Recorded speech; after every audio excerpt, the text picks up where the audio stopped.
दिवाली से 2 दिन पहले मैं अपने भाई से पैसे मांगने आई। वो बहुत अमीर था, लेकिन भाभी ने मुझे देखते ही कहा, तुम्हारा पति मर गया है, तो तुम सड़क पर बैठकर भीख मांगो। तुम्हें देने के लिए हमारे पास कुछ नहीं है। मेरी आंखों में आंसू आ गए। मेरा भाई हर महीने गरीबों में लाखों रुपए दान करता था, मगर गरीब बहन को देने के लिए उसके पास कुछ भी नहीं था। मैं भी वहीं सड़क पर बैठकर भीख मांगने लगी, ताकि लोगों को तो पता चले कि लाखों का दान करने वाले भाई के पास गरीब बहन के लिए कुछ भी नहीं है। अभी कुछ ही देर गुजरी थी कि एक गाड़ी मेरे पास आकर रुकी। मैं घबराकर वहां से खड़ी हो गई, लेकिन गाड़ी से निकलते हुए आदमी को देखकर मेरा कलेजा मुंह को आ गया। मैं वहां से भागने लगी, लेकिन उसने मैं अपनी पसंद से अरमान से शादी कर रही थी। वो मेरे साथ यूनिवर्सिटी में पढ़ता था और मुझे पसंद करता था। घर वालों को इस रिश्ते पर कोई ऐतराज नहीं था, लेकिन मेरी भाभी ने मुंह बनाया। वो इस रिश्ते से खुश नहीं थी, क्योंकि वो मेरी शादी अपने भाई से करवाना चाहती थी। उन्होंने बहुत कोशिश की कि किसी भी तरह से मेरी शादी अरमान से ना हो, मगर भाई हर तरह से मेरा साथ दे रहा था। और फिर भाभी की हार और मेरी जीत हो गई। मैं दुल्हन बनकर अरमान के घर आ गई। अरमान ने मुझे सर आंखों पर बिठाकर रखा था। वो मेरी हर छोटी सी छोटी ख्वाहिश को पूरा करने की कोशिश करता। शादी की खुशी के कुछ समय बाद भगवान ने हमें अपनी एक खास अमानत से नवाजा। मैं माँ बनने वाली थी। अरमान की खुशी तो देखने के लायक थी। वो मुझे हर वक्त सावधानी बरतने को कहता। हर समय मेरे आसपास ऐसे घूमता रहता जैसे कि मैं कोई कीमती खजाना हूँ। जब हमारे घर एक छोटा सा फरिश्ता आया तो हमारी खुशियां दुगनी हो गई थीं। एक मासूम सा बेटा जो अपनी नन्ही नन्ही हरकतों से हमारे दिल को रोशन कर गया। अरमान की आंखों में अपने बेटे के लिए बेपनाह मोहब्बत देखकर मेरा दिल खुशियों से भर जाता था। वक्त के साथ हमारे घर में और ज्यादा खुशियां आईं। एक और बेटे और फिर एक बेटी की पैदाइश ने हमारी खुशियों को दुगना कर दिया था। मैं अपने 3 बच्चों के साथ अब अपने परिवार को पूरा समझने लगी थी। हमारी जिंदगी में अगर कभी कोई कमी थी तो बस इतनी कि हम चाहते थे कि अपना कारोबार और ज्यादा बढ़े। अरमान के सपने बड़े थे। वो चाहता था कि अपने बच्चों को सब कुछ दें जिसका वो हक रखते हैं। इसी खुशी ने उसे दुबई जाने के लिए प्रेरित किया। वो कहता था कि कुछ ही साल की मेहनत के बाद हमें ऐसा मुकाम हासिल हो जाएगा जहां हमारे बच्चे किसी भी तरह की कमी का शिकार नहीं होंगे। मुझे याद है, जब अरमान दुबई के लिए रवाना हुआ था तो मैंने अपने दिल को समझाया था कि ये दूरी वक्त के साथ खत्म हो जाएगी। हर शाम मैं उसकी आवाज सुनकर खुद को तसल्ली देती कि सब ठीक है। वो हमेशा हंसते हुए कहता, रागिनी बस थोड़ा सा सब्र करो, फिर हम सब हमेशा के लिए एक साथ होंगे। मैं भी दिल में ये वादा करती कि हर हाल में उसका इंतजार करूंगी। मैं नहीं जानती थी कि जो घर मोहब्बत से भरा था वो एक दिन वीरानगी का शिकार हो जाएगा। मैं अपने 3 बच्चों के साथ साथ खुशी खुशी अपने पति के लौटने का इंतजार कर रही थी, लेकिन तकदीर मेरे लिए कुछ और ही लिख चुकी थी। अरमान के दुबई जाने के बाद जिंदगी का रंग ही बदल गया था। शुरुआत में तो फोन कॉल्स पर घंटों भर बातें हो जाती। बच्चे भी पापा की आवाज सुनकर खुश हो जाते। हर हफ्ते अरमान का पार्सल आता, बच्चों के लिए खिलौने, मेरे लिए कुछ कपड़े, कभी मेहंदी की खुशबूदार कोन, कभी छोटे छोटे तोहफे। मेरे दिल में एक अजीब सा सुकून था। वो कहता था, जल्दी ही मैं तुम्हें अपने पास बुला लूंगा, अपने हाथों से घर सजाएंगे। मैं सपनों की दुनिया में जीने लगी। एक शाम रोज की तरह मैं बच्चों को खाना खिला रही थी और उनके सोने का इंतजार कर रही थी कि फोन की घंटी बजी। मैं भागते हुए फोन उठाने गई। दिल खुशी से धड़क रहा था कि शायद अरमान ने कोई खुशखबरी सुनाने के लिए फोन किया है, मगर दूसरी तरफ कोई अजनबी आवाज थी। मैडम, क्या आप रागिनी बात कर रही हैं? मैंने उलझते हुए कहा, हाँ मैडम, हमें अफसोस है, अरमान साहब का एक्सीडेंट हो गया है। मेरे हाथ से फोन छूटते छूटते बचा। मैं कांपते हुए बोली, क्या मतलब? एक्सीडेंट? कैसे? कहाँ? दूसरी तरफ खामोशी छा गई। फिर आवाज आई, हम माफी चाहते हैं, अरमान जी का देहांत हो गया है। इस एक बात ने मेरी पूरी दुनिया जैसे रोक दी। कमरा, दीवार, जमीन सब मेरे आसपास घूमने लगे। मैं दीवार का सहारा लेकर खड़ी रही। बच्चे खेल रहे थे, हंस रहे थे और मैं एक लम्हे में अंदर से टूट गई। दिल चीखना चाहता था, लेकिन आवाज जैसे गले में फंस गई थी। माँ पास में आई तो मैं बस इतना ही कह सकी, माँ, अरमान नहीं रहा, और फिर बेहोश होकर गिर पड़ी। पूरा घर शोक में डूबा था। मोहल्ले की औरतें आ जा रही थीं। मेरे साथ बैठकर अफसोस करती, लेकिन मैं किसी की बात सुनने के काबिल नहीं थी। कुछ दिन इसी हालत में गुजरे। तकरीबन 7 दिन बाद खबर आई कि अरमान की डेड बॉडी अब भारत आ रही है। मैं खुद को संभालने की बहुत कोशिश कर रही थी, मगर अंदर कहीं हलचल थी। मैं दरवाजे पर खड़ी इंतजार करती रही। जब ताबूत आया तो पूरा मोहल्ला खामोश हो गया। मेरे भाई, पापा और मोहल्ले के कुछ मर्दों ने ताबूत को लाकर अंदर रखा। मैं आगे बढ़ने लगी तो माँ ने मुझे रोक लिया। रागिनी बेटा, खुद को संभालो। मगर माँ का सहारा भी कहाँ काफी था। मैंने अचानक से ताबूत की तरफ हाथ बढ़ाया। जब कफन हटाया तो चेहरा सामने आया, वो लेकिन पहचानने के काबिल ही नहीं था। एक लम्हे के लिए लगा कि ये मेरा अरमान नहीं हो सकता, क्योंकि चेहरा इतना बिगड़ चुका था कि आंखें पहचान नहीं पाईं। मैं ताबूत के करीब बैठकर हिचकियां भरकर रोने लगी। अरमान, तुमने वादा किया था ना कि तुम वापस आओगे, ऐसे कैसे जा सकते हो? लोगों ने बड़ी मुश्किल से मुझे वहां से हटाया। अंतिम संस्कार के बाद मैं खुद को संभालने की आखिरी कोशिश कर रही थी, लेकिन दिल अंदर से खाली हो चुका था। अरमान की जलती हुई चिता को देखकर मेरा दिल बार बार चीख रहा था, अरमान वापस आ जाओ। लेकिन अब कोई भी ये आवाज सुनने वाला नहीं था। अरमान के बिना वक्त ऐसे गुजर रहा था जैसे सदियां हों। कुछ दिन बाद ससुराल वालों का व्यवहार भी बदलने लगा। जैसे पहले तसल्ली और हमदर्दी के शब्द थे, अब वहां इल्जाम और कड़वी बातें थीं। मैंने हर बात पर चुप्पी ओढ़ ली। मैं जानती थी कि इस वक्त मेरे बच्चे ही मेरा असली सहारा हैं। उनके लिए ही मुझे जीना था, उनके लिए खुद को मजबूत रखना था। एक शाम मैं बच्चों को खाना खिला रही थी कि सास मेरे पास आई और कड़वाहट से बोली, अगर तू हमारे घर न आती तो मेरा बेटा आज जिंदा होता। तेरी मनुसियत ने ही सब कुछ बर्बाद कर दिया। मैं चौंक कर उनकी तरफ देखने लगी। दिल चाहता था कि सफाई दूं, कह दूं कि मौत और जिंदगी भगवान के हाथ में है, लेकिन मेरी जुबान बंद हो गई। मैंने नजरें झुका ली और चुपचाप अपने बच्चों की प्लेटों में खाना परोसती रही। सच्चाई ये थी कि उस वक्त मेरे पास शब्द ही नहीं थे। एक दिन सास ने मोहल्ले की कुछ औरतों को बुला लिया। मैं कमरे में बैठी बच्चों को लोरी सुना रही थी कि बाहर से आवाजें आने लगीं। देखा, जब से ये लड़की आई है सिर्फ बर्बादी ही बर्बादी है। पहले तो इसने अपने ससुर को बीमार किया और अब मेरा बेटा भी मर गया। भगवान बचाए ऐसी बहू से। मैं दरवाजे के किनारे खड़ी सुनती रही। दिल चाहा कि चीख कर कहूं कि ये सब कुछ भगवान के हाथ में है, लेकिन मैं चुप रही। बच्चों की तरफ देखा तो दिल खुद ब खुद सब्र की तरफ झुक गया। मैं जानती थी कि अब मेरा हर काम उनके लिए था, हर आंसू, खामोशी, हार, बर्दाश्त सिर्फ उनके लिए थी। एक दिन सास ने हद ही पार कर दी। मैं बर्तन धो रही थी कि पास आकर मेरे हाथ से बर्तन खींचते हुए बोली, अपने कपड़े उतार, निकल जा यहाँ से। तेरा साया भी अब हम पे नहीं पड़ना चाहिए। मैंने हाथ जोड़कर कहा, माँ जी, मैं कहाँ जाऊंगी, बच्चे कहाँ जाएंगे? वो गुस्से से चिल्लाई, जहाँ मर्जी हो जा, पर हमारे घर में नहीं रह सकती तू। उसी वक्त मोहल्ले की कुछ औरतें भी आ गईं। सबने मिलकर मेरा तमाशा बनाया। एक ने कहा, अरे ये तो काली बिल्ली जैसी है, जिसका रास्ता काट दे उसकी जिंदगी बर्बाद हो जाए। पहले अपने ससुर की हालत खराब की और फिर पति को भी मार डाला। मैंने आंखें बंद कर ली। हर शब्द मेरे अंदर तीर बनकर घुस रहा था। बच्चों ने जब देखा कि मैं रो रही हूँ तो वो मेरे पास आकर लिपट गए। मेरा बड़ा बेटा बोला, माँ, हमें कहाँ लेकर जाओगी? मैंने खुद को मजबूत किया और कहा, जहाँ भगवान ले जाए वहीं चलेंगे। मैं चाहती थी कि मेरे पति के जाने के 40 दिन अब इस घर में ही पूरे हो जाएं, मगर मेरी सास के लिए कुछ और ही जरूरी था। कुछ दिन बाद सास ने मुझ पर एक आखिरी इल्जाम लगाया।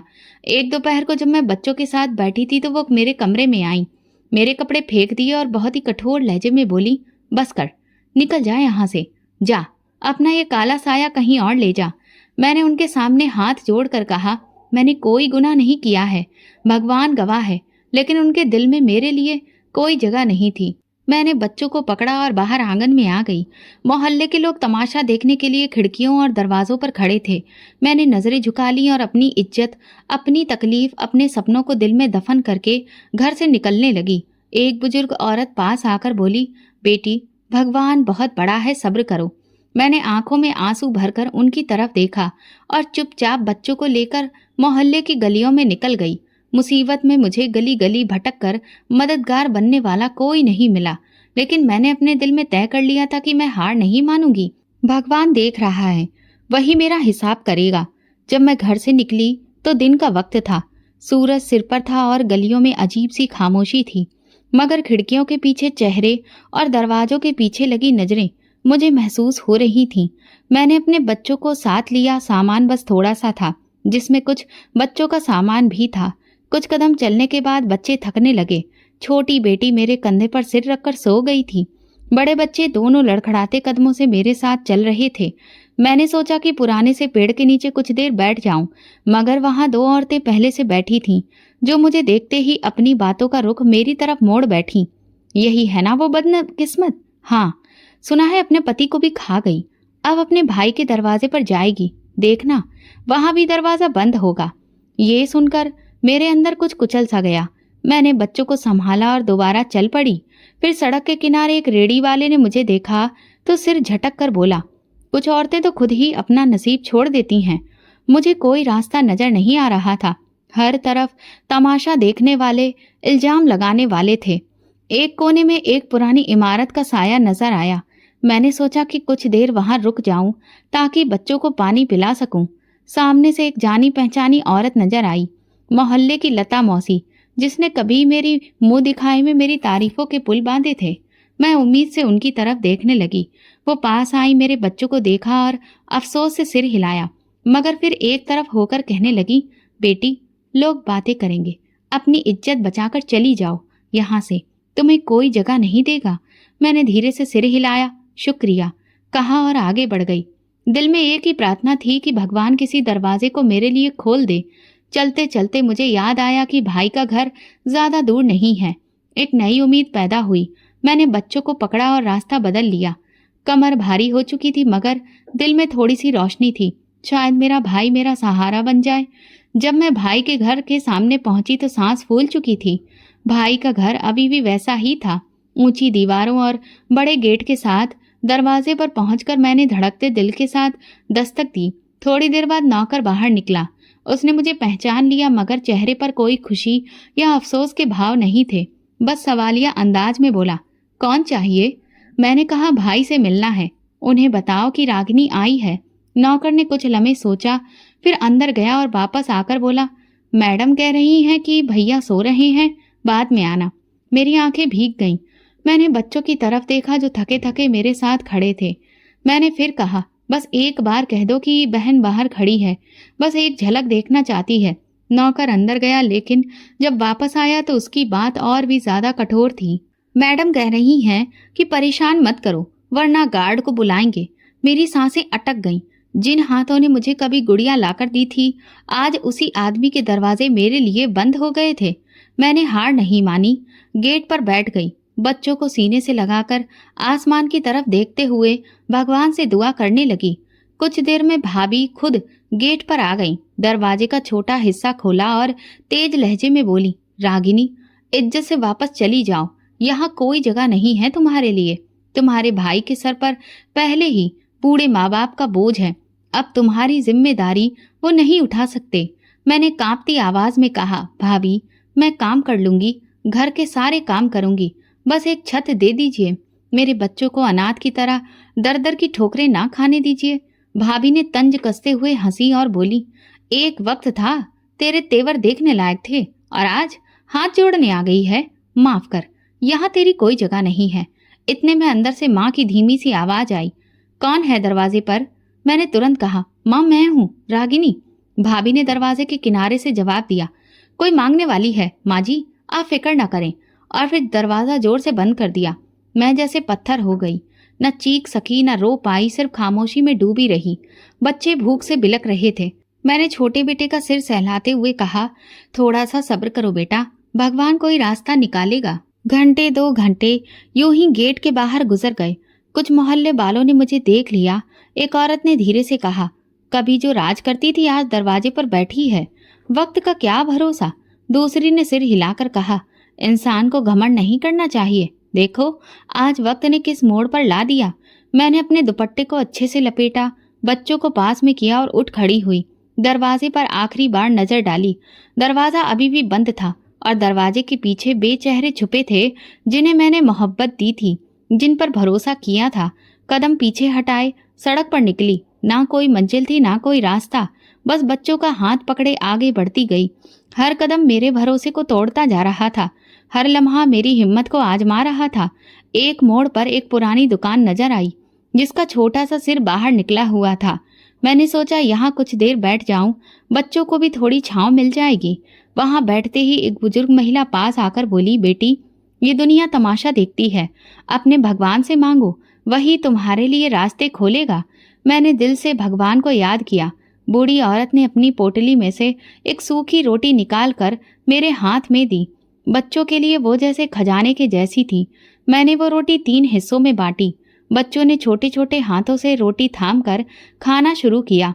इस लम्हे मुझे लगा कि मैं दुनिया से कोई शिकायत नहीं करनी। शिकायत हो तो उनसे की जाती है जिन पर अपना अधिकार हो, और यहाँ किसी के पास अधिकार नहीं था सिवाय उस भगवान के जिसके दरवाजे पर मैं अब थी। रात होने लगी तो मैंने फैसला किया कि अब किसी पर भरोसा नहीं करना।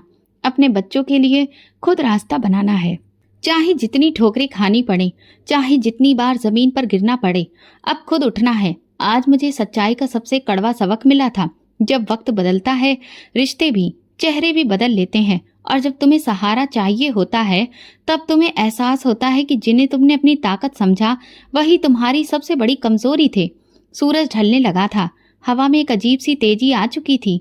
मैं अपने तीनों बच्चों को लेकर सड़क के किनारे पड़ी एक पुरानी बेंच के पास आकर बैठ गई।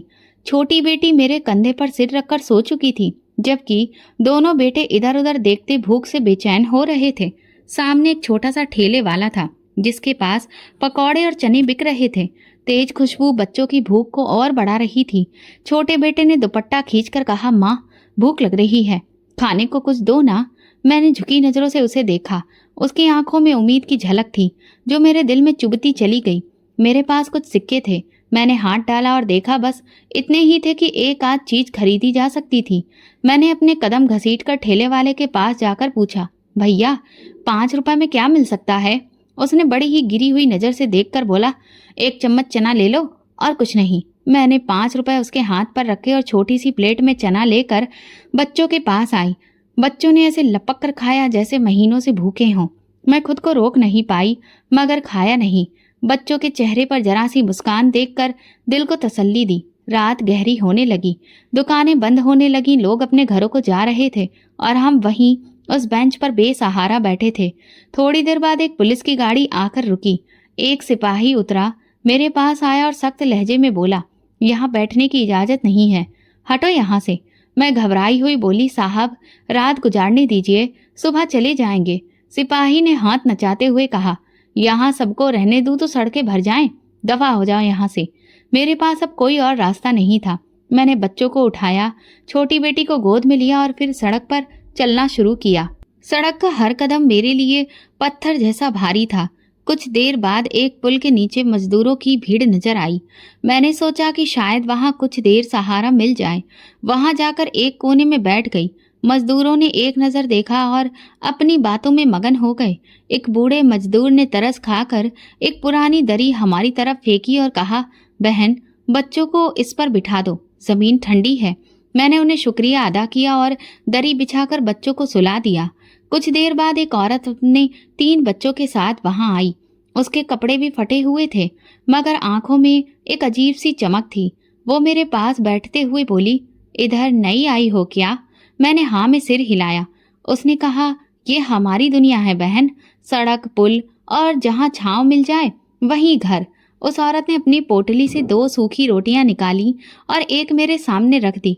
लो बहन, भूखी होगी, बांट लो अपने बच्चों के साथ। मैं इनकार करना चाहती थी, मगर उसने जबरदस्ती रोटी मेरी तरफ बढ़ा दी। मैंने बेबसी से शुक्रिया कहा और बच्चों के मुंह में निवाले देने लगी। आज पहली बार मैंने जाना कि भूख की शिद्दत इंसान की इज्जत को कैसे रुला देती है। रात के आखिरी पहर एक कुत्ता पास आकर भौंकने लगा। बच्चे डरकर मुझसे लिपट गए। मैंने हाथ से कुत्ते को दूर भगाया। एक मजदूर ने कहा, बहन, सड़क पर रात गुजारने वाले का सबसे पहला दुश्मन यही जानवर होता है, इसीलिए सावधानी रखना। सुबह की पहली किरण ने कुछ भी नया नहीं बदला। सड़कें वही थी, हवा वही थी, सिर्फ मेरे अंदर एक फैसला पक्का हो चुका था। अब मैं भीख मांगने से भी नहीं शर्माऊंगी। अपने बच्चों के लिए हर दरवाजा खटखटाऊंगी, हर बेइज्जती बर्दाश्त करूंगी, मगर इन्हें भूख से नहीं मरने दूंगी। मैंने बच्चों को तैयार किया, बेटी के बाल बांधे, छोटे बेटे को झाड़ा और एक बेटे का हाथ पकड़ भगवान का नाम लेकर पास के बाजार की तरफ का रुख किया। वहां रोज दर्जनों लोग आते थे। शायद कोई भगवान का बंदा हमारी हालत पर रहम खा जाए। बाजार के किनारे एक बेंच खाली थी। मैंने बच्चों को वहां बिठाया, खुद झिझकते हुए बाजार में चलना शुरू किया। दुकानदारों के पास जाकर कहती, भैया कुछ दे दीजिए, भगवान तुम्हें खुश रखेगा। किसी ने दुत्कारा, किसी ने नजर उठाकर भी नहीं देखा। कोई खाली हाथ लौटा देता, कुछ लोग रहम करके कुछ सिक्के फेंक देते और कुछ ताना मारते। आजकल तो भिखारी इतने ज्यादा हो गए हैं कि क्या कहें। जवान औरतें भी भीख मांगने निकलेंगी तो फिर यही होगा। मेरे कदम कांटों भरे रास्ते पर थे, मगर अब दिल पत्थर का हो चुका था। दिन ढलने तक जितने पैसे इकट्ठे हुए, उनसे 2 वक्त की रोटी का बंदोबस्त किया। बच्चों ने खाना खाते ही मुस्कुराकर मेरी तरफ देखा। उस एक लम्हे ने मेरी सारी थकान उतार दी। बाजार के किनारे एक कोने में बैठे कई दिन हो गए थे। अब तो वहां के दुकानदार और ग्राहक मेरे बच्चों समेत मुझे पहचानने लगे थे। सुबह सवेरे जब बाजार खुलता, मैं बच्चों को साथ लेकर एक तरफ बैठ जाती और अपनी झुकी हुई नजरों के साथ लोगों के सामने हाथ फैला देती। कुछ लोग अपनी व्यस्तता में मुझे नजरअंदाज कर देते, कुछ थोड़े सिक्के डाल देते और कुछ तानों भरी निगाहों से देखकर हंसते। एक नौजवान जोड़ा मेरे करीब से गुजरा। लड़की ने धीरे से कहा, देख कैसी बनावटी शकल बनाई हुई है, हाथ में बच्चे उठा रखे हैं ताकि तरस आए। लड़के ने हंसकर कहा, यही तो कारोबार है आजकल, आसान कमाई का। मेरे कानों में ये शब्द तीर की तरह चुभ गए। मैंने अपने दुपट्टे को मजबूती से ओढ़ लिया और नजरें नीचे करके बैठ गई। उनकी बातों का जवाब देने का हौसला मुझ में नहीं था। बच्चों की भूख और मजबूरी मेरी जुबान को बंद कर चुकी थी। धूप तेज हो रही थी। छोटे बेटे ने पानी मांगा। मैंने आसपास नजर दौड़ाई तो सामने ठेले पर पानी की बोतल दिखाई दी। मैंने झोली में हाथ डाला, सिक्के इकट्ठे किए, उनमें से कुछ बचे हुए थे। हिचकिचाते हुए पानी की बोतल खरीदी। तीनों बच्चों ने ऐसे पानी पिया जैसे कई दिनों की प्यास हो। बाजार में एक जगह छोटा सा होटल था। अक्सर वहां के नौकर खाना बचा हुआ मुझे दे देते थे। मैं दिल ही दिल में उनकी शुक्रगुजार थी। एक दिन होटल के मालिक ने मुझे करीब बुलाया। सुनो, ये जगह सड़क के किनारे है, यहाँ से उठ जाओ, ग्राहक गुस्सा हो जाते हैं। मैंने हाथ जोड़कर कहा, साहब मैं किसी के सामने बैठकर भीख नहीं मांगती, बस एक कोने में बैठी हूँ। मगर उसने सख्ती से कहा, बात समझ लो वरना पुलिस को बुला लूंगा। मैं खामोशी से बच्चों को उठाया और बाजार के दूसरे कोने में जा बैठी। हर जगह हर इंसान का दिल इतना बड़ा नहीं होता कि किसी की मजबूरी को समझे। कभी कोई अमीर औरत बड़ी शान से शॉपिंग करती और मेरे पास से गुजरते हुए नाक सिकोड़ती। एक दिन एक औरत ने अपने बच्चों को मेरे करीब से गुजरते हुए सख्ती से खींच लिया और कहा, ये लोग गंदे होते हैं, दूर रहो इनसे। मेरा दिल चाहा कि कहूँ गरीबी गंदगी नहीं होती, मगर अल्फाज गले में अटक गए। मैंने सर झुका लिया। कभी कभार कोई नरम दिल वाला आ जाता, कुछ खाने को दे जाता। एक दिन एक बुजुर्ग आदमी करीब आया। उसने एक रोटी और कुछ सिक्के मेरे हाथ पर रखते हुए कहा, बेटी हिम्मत ना हारना। मैंने आंखों में नमी के साथ शुक्रिया कहा। ऐसे लम्हे मेरी बिखरी हुई हिम्मत को थोड़ा थोड़ा जोड़ देते थे। बाजार के एक कोने में सब्जी बेचने वाले भी बैठते थे। एक दिन जब मैं वहां से गुजरी, एक सब्जी बेचने वाले ने आवाज दी, सुनो बहन, कुछ बचे हुए टमाटर ले जाओ, सब्जी बना लेना। मैंने खुशी खुशी शुक्रिया कहा और वो खराब टमाटर उठा लिए। ये छोटे छोटे सहारे मेरी जिंदगी में बड़ा सहयोग करते थे। बच्चों का हाल दिन ब दिन खराब होता जा रहा था। कभी बुखार, कभी खांसी। मैंने कोशिश की कि किसी दवा खाने जाऊं, मगर दवाइयां खरीदने के पैसे कहाँ से आते। मैं खुद ही जड़ी बूटियों से इलाज करने की कोशिश करती। कभी ठीक हो जाते तो कभी दोबारा बीमार हो जाते। दिन ऐसे ही गुजर रहे थे, कभी उम्मीद की किरण, कभी मायूसी की चादर। लेकिन मैं खुद से कहती, बच्चों के लिए हर जिल्लत सहूंगी, हर जख्म बर्दाश्त करूंगी, मगर इन्हें भूखा नहीं सोने दूंगी। बाजार की सड़कों पर बैठे बैठे मुझे हफ्ते गुजर चुके थे। अब लोगों के चेहरों से एक ही नजर में समझ आ जाता था कि कौन महज तमाशा देखने आया है और कौन वाकई दिल में हमदर्दी रखता है। मगर फिर भी मैं सुबह से शाम तक इसी उम्मीद में बैठी रहती कि किसी दिन कोई चमत्कार होगा। एक शाम जब बाजार बंद हो चुका था और सड़क पर अंधेरा फैलने लगा था, मैंने बच्चों को संभाला और चल पड़ी। सर्दी बढ़ने लगी थी और खुले आसमान के नीचे रात गुजारना मुश्किल हो रहा था। छोटी बेटी का बुखार बढ़ गया था उसका छोटा सा जिस्म मेरे कंधे पर पड़ा रहता और वो कभी हल्की सी सिसकारी मारती, कभी कांपती। चलते चलते मेरी नजर एक खाली दुकान पर पड़ी। दरवाजा टूटा था और अंदर कचरे के ढेर लगे थे, मगर चारों तरफ दीवारें थीं और छत भी। मैंने सोचा कम से कम बारिश और ठंडी हवा से बचाव का इंतजाम हो सकता है। मैंने चादर से कचरे को एक तरफ धकेला। कुछ खाली गत्ते पड़े थे, उन्हें बिछाकर बच्चों को लिटाया। छोटी बेटी को गोद में लेकर सुलाने लगी। दोनों बेटे भी थकान से चूर होकर वहीं एक तरफ सो गए। मैंने अपने फटे हुए दुपट्टे को लपेटकर उनके ऊपर डाल दिया ताकि सर्दी से बचा जा सके। रात भर मैं जागती रही, बेटी का माथा छूती रही। बुखार कम होने का नाम नहीं ले रहा था। ना कोई दवा थी, ना किसी डॉक्टर तक पहुंचने की हिम्मत। एक बार दिल में आया कि किसी अस्पताल के सामने जाकर बैठ जाऊं, मगर बगैर पैसे के वहां कोई हाल चाल पूछता भी नहीं। सुबह छोटे बेटे ने रोते हुए कहा, माँ भूख लग रही है। मैंने अपने खाली दामन की तरफ देखा। पिछले दिन जमा किए गए चंद सिक्के भी खत्म हो चुके थे। कोई खाने की चीज नहीं थी। मैंने उसे प्यार से अपने पास लिटाकर कहा, बेटा आज कुछ अच्छा खाने को मिलेगा, वादा है। वादा सिर्फ उम्मीद देने के लिए था, हकीकत से बहुत दूर। दिन निकला तो मैंने फैसला किया कि कुछ ना कुछ काम करना है। मैं बच्चों को वहीं छोड़कर पास के होटल और दुकानों पर काम मांगने चली गई। हर जगह एक ही जवाब मिला, काम वाली चाहिए मगर अच्छी हालत वाली। गंदे कपड़ों में तो कोई अपने घर नहीं बुलाता। मैं खामोशी से लौट आई। दुकान के कोने में बैठकर बच्चों को देखती रही। छोटी बेटी का जिस्म अभी भी तप रहा था। दिल चाहा कि खुद को नोच लूं, मगर सब्र के सिवा कोई रास्ता नहीं था। धूप तेज हुई तो मैंने दुकान के सामने कपड़ा बिछाकर मांगना शुरू किया। कुछ लोग गुजरे, किसी ने 5 रुपए फेंके, किसी ने 1-2 बिस्किट रख दिए। मैंने जल्दी से वो सिक्के समेटे। शाम होते ही थोड़ी सी दाल और 2 रोटियां खरीदी। बच्चों के सामने जब खाना रखा तो उनकी आंखों में खुशी देखकर लगा जैसे दुनिया की सारी दौलत मेरे पास आ गई हो। वे नन्हे हाथों से दाल में रोटी डुबो डुबो कर खाने लगे। मैं खुद को भी एक डोली देकर रुक गई ताकि ज्यादा खाना बच्चों के पास हो।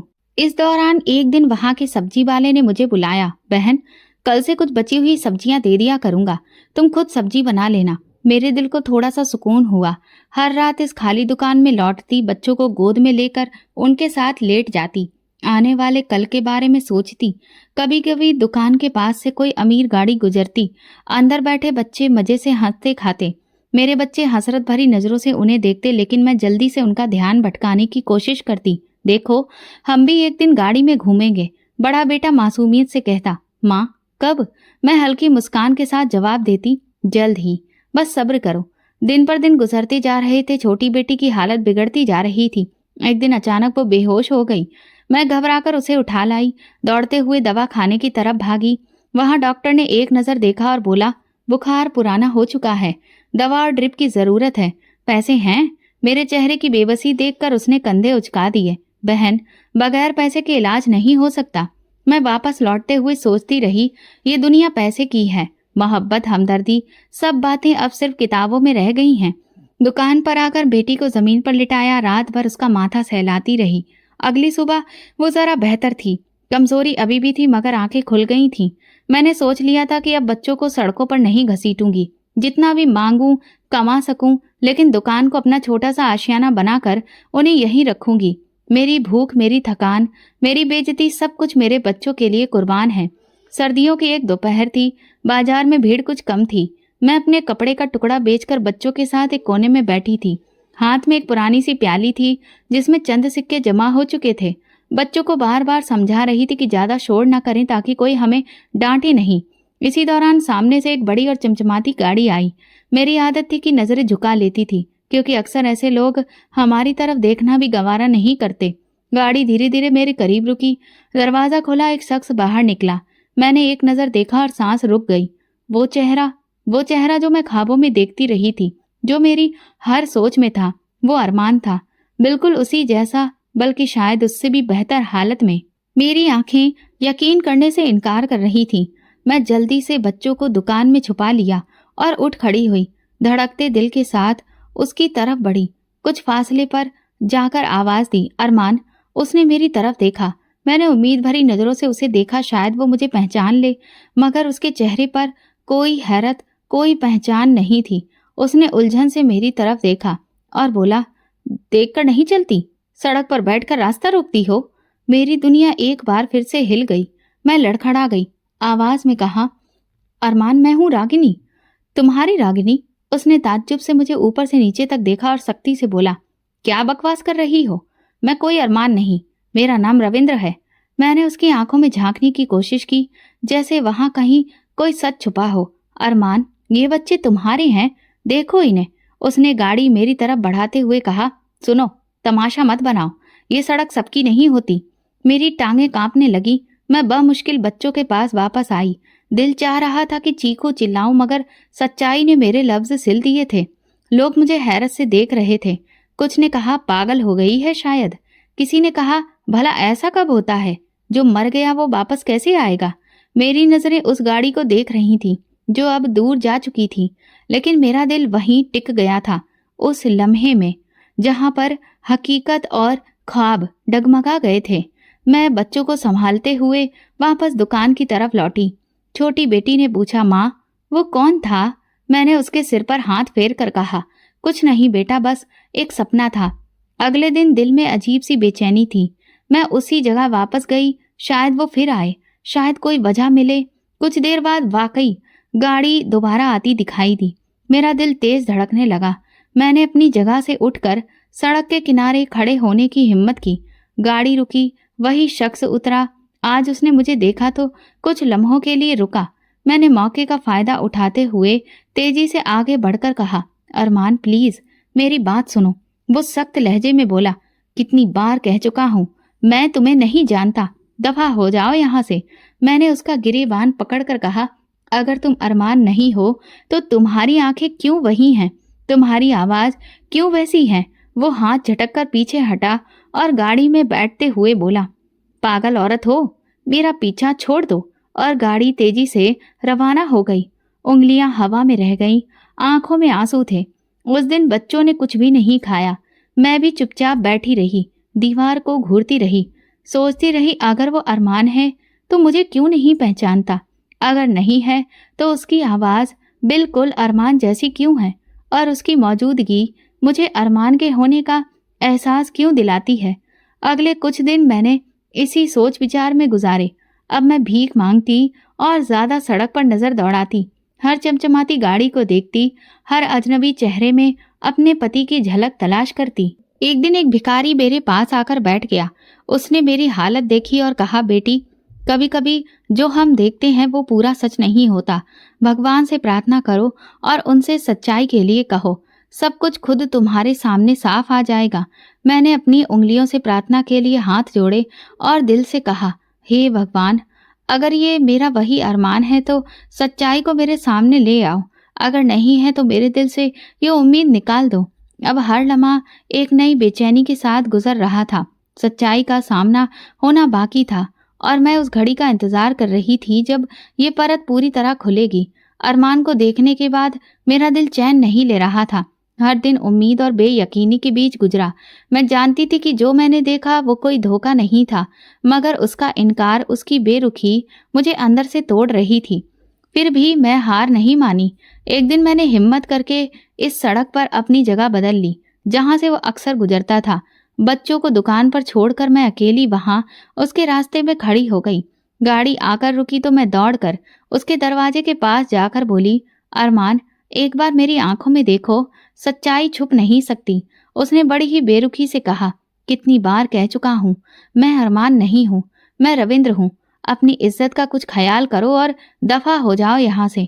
मैं फिर बोली, अगर तुम अरमान नहीं हो तो फिर क्यों मेरी आत्मा तुम्हें पहचान रही है?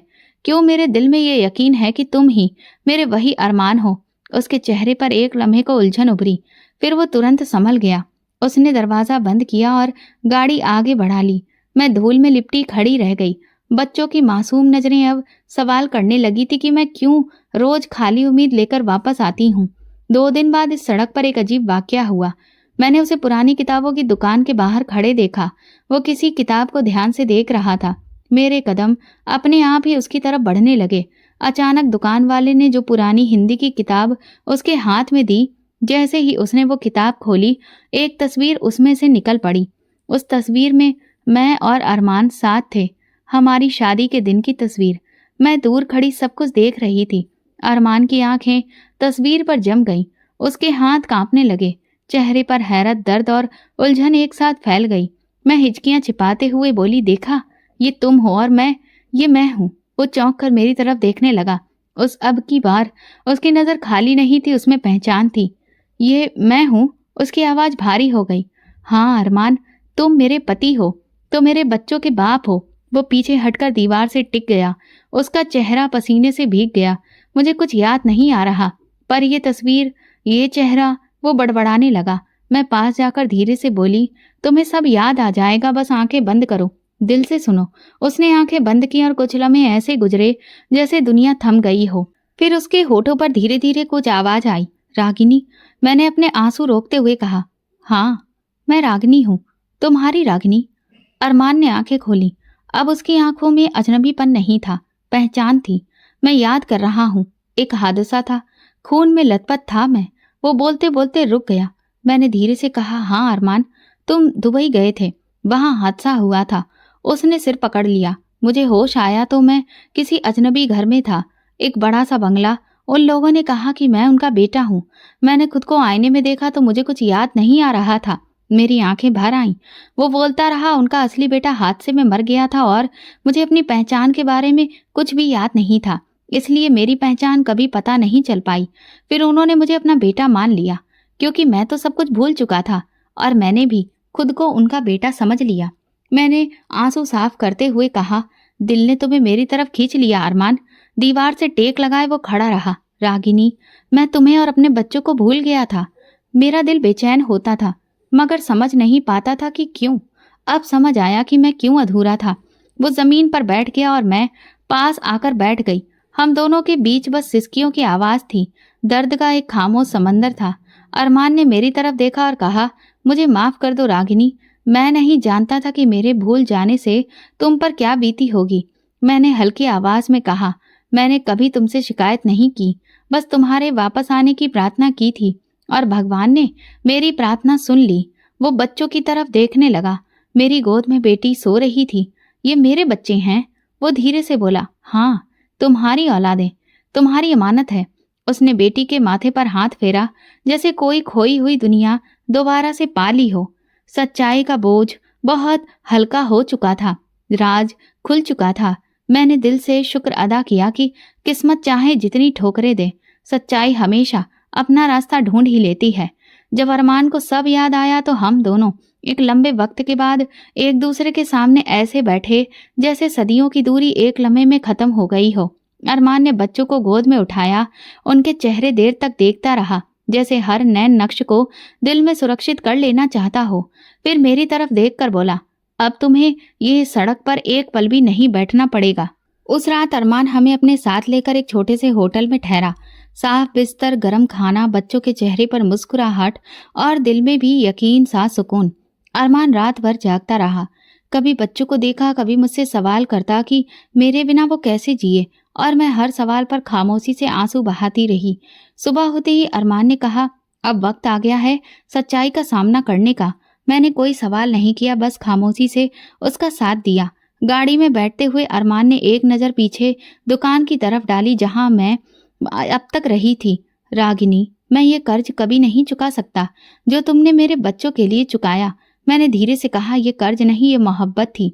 गाड़ी सीधा उस मोहल्ले की तरफ गई जहां मेरा पुराना ससुराल था। रास्ते में अरमान का चेहरा कठोर हो चुका था। दरवाजे पर पहुंचकर उसने बैल बजाई। दरवाजा खुला तो सामने मेरी सास खड़ी थी। उन्होंने अरमान को देखते ही जोर से चीख मारी, अरमान, मेरा बेटा जिंदा है। पूरा घर इकट्ठा हो गया। ससुर लड़खड़ाते कदमों से बाहर आए, हाथ बढ़ाकर कहा, बेटा तू जिंदा है, तू कहाँ था? अरमान ने उसके हाथ नहीं पकड़े। वो 2 कदम पीछे हटा और ठंडे लहजे में बोला, जिस दिन मेरी लाश को बिना पहचाने जला दिया गया, उसी दिन मुझे मार दिया गया था। सास और ससुर एक दूसरे का मुंह देखने लगे।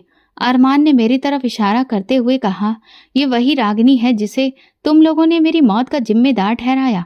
इसके सबसे कमजोर वक्त में इसे घर से निकाल दिया, बच्चों समेत दर दर भटकने पर मजबूर किया। सास आगे बढ़कर रोते हुए बोली, बेटा हम गुस्से में थे, दुख में थे, हमें माफ कर दो। अरमान ने ठंडी सांस लेकर कहा, माफ करना आसान है, भूल जाना मुश्किल। तो हाँ, मैं माफ कर चुका हूँ, मगर रागिनी का दुख, बच्चों की भूख, वो सड़कों पर गुजरे दिन उन्हें कभी नहीं भूल सकता। पूरा मोहल्ला दरवाजे पर इकट्ठा हो चुका था, हर कोई हैरत से देख रहा था। एक औरत ने धीरे से कहा, देखा कैसे वक्त बदला। दूसरी ने कहा, अधिकार तो रागिनी का ही था। सास ने हाथ जोड़कर कहा, बेटा वापस आ जाओ, घर संभाल लो। अरमान ने सख्ती से कहा, ये घर अब मेरे लिए किसी कब्र से कम नहीं। मैं अपनी रागिनी और बच्चों को दोबारा इस नर्क में नहीं लाऊंगा। हम वहां से निकले तो अगला रास्ता मेरे भाई के घर का था। मैंने डरते डरते कहा, अरमान छोड़ दो, जाने दो। मगर अरमान ने नरमी से कहा, नहीं रागिनी, जो तकलीफ इन लोगों ने दी है उसका सामना जरूरी है। भाई के घर पहुंचे तो दरवाजा खटखटाया। दरवाजा खुला, हमें देखकर भाई दंग रह गया। भाभी पीछे से आई, पहले मुझे देखा, फिर अरमान को, और चेहरा सफेद हो गया। अरमान ने कहा, बुलाओ अपने भाई को। फिर भाई बाहर आया, मुझे और बच्चों को देखा, नजरें झुका ली। अरमान ने सख्ती से कहा, जब ये बहन भीख मांग रही थी, सड़कों पर बैठी थी, तब तुमने एक बार भी दरवाजा खोलकर नहीं देखा। आज देख लो, वक्त बदल गया है। भाभी ने रूखे लहजे में कहा, हमें क्या पता था कि तुम जिंदा हो, हम तो अपने आप को मुसीबत से बचा रहे थे। अरमान ने तंजिया मुस्कान के साथ कहा, मुसीबत से बचने के चक्कर में इंसानियत भूल गई। भैया ने बड़ी मुश्किल से कहा, माफ कर दो रागिनी, गलती हो गई।